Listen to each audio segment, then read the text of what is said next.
അജു എപ്പോഴും പറയും കേട്ടോ, കുഴിയിൽ തന്നെ കുഴിമന്തി ഉണ്ടാക്കിയാൽ ഭയങ്കര ടേസ്റ്റാണ്. ഞാൻ വീട്ടിൽ എപ്പോഴും ഉണ്ടാക്കുന്ന ഒരു സാധനമാണ് കുഴിമന്തി. എനിക്ക് എളുപ്പത്തിൽ ഉണ്ടാക്കാൻ പറ്റുന്ന ഒരു ഫുഡാണ് കേട്ടോ. അത്യാവശ്യം നല്ല സക്സസ് ആയിട്ട് തന്നെയാണ് വരാറുള്ളത്.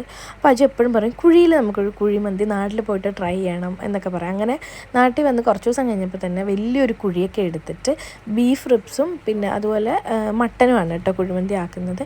അങ്ങനെ അജു മുന്നായുടെ വലിയ കുഴിയൊക്കെ എടുത്തിട്ട്, കുഴിയൊക്കെ നല്ല സ്റ്റൈലായിട്ട് എടുത്തിട്ടുണ്ടായിരുന്നു.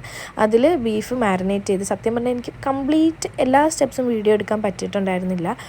കാരണം അലിമോൻ്റെ അലമ്പൊക്കെ ആയിട്ട് ഫുള്ളായിട്ട് എടുക്കാൻ പറ്റില്ല. എങ്കിലും പറ്റുന്ന പോലെയൊക്കെ ഞാൻ ഷൂട്ട് ചെയ്തിട്ടുണ്ടായിരുന്നു കേട്ടോ.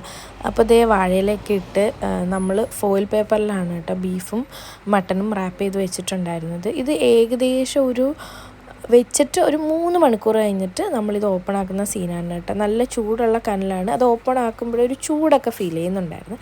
അങ്ങനെ നമ്മൾ തുറന്നു നോക്കിയപ്പം ഇനിയും കുറച്ചുകൂടെ അത് കുക്കാവാനുണ്ടായിരുന്നു കേട്ടോ. കുറച്ച് നമുക്കൊരു പച്ച ടേസ്റ്റ് ഫീൽ ചെയ്യുന്നുണ്ടായിരുന്നു. പിന്നെ നമ്മളൊരു 5 മണിക്കൂറൂടെ വെച്ചിട്ടാണ് എടുത്തത്. എന്നിട്ടും അത് കംപ്ലീറ്റായിട്ട് ബീഫ് കുക്കായിട്ടുണ്ടായിരുന്നില്ല. മട്ടൻ സെറ്റായിരുന്നു കേട്ടോ. ബീഫ് കുറച്ചുകൂടെ വേണേൽ കഴിക്കാം, ഓക്കെയാണ്. കുറച്ചുകൂടെ ഒന്ന് കുക്കായി ഒന്ന് സോഫ്റ്റ് ആവാനുണ്ടായിരുന്നു. സംഭവം നല്ല ടേസ്റ്റ് ആയിരുന്നു കേട്ടോ. നമ്മൾ ചട്നിയും മയണൈസും ഒക്കെ അടിച്ചാണ് സെറ്റ്